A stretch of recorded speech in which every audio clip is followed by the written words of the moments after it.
ቲክቶከር ጃኒ ከታዋቂው ኤቢ ማርሻል የቅንጦት መኪና ተበረከተላት።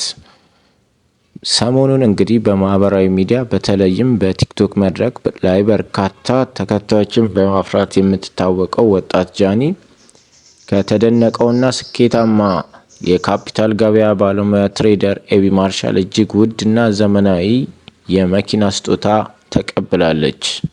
ይህ አስደሳችና የብዙዎችን ትኩረት የሳበው የሽልማት ስነ ስርዓት የተከናወነው በቱሪስትና በቅንጦት ከተማነቷ በሚታወቀው ዱባይ ውስጥ ነው።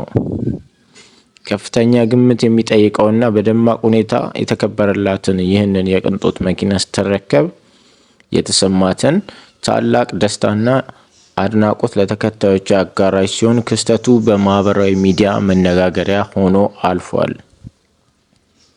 ኤቢ ማርሻል ታላቅ ልግስናና የጃኒ በስኬት ጎዳና ላይ መጓዝ የብዙዎችን ቀልብ የሳበ ሲሆን ለወጣቷ ቲክቶከር እንኳን ደስ አለሽ መልእክቶች እየጎረፉላት ይገኛል።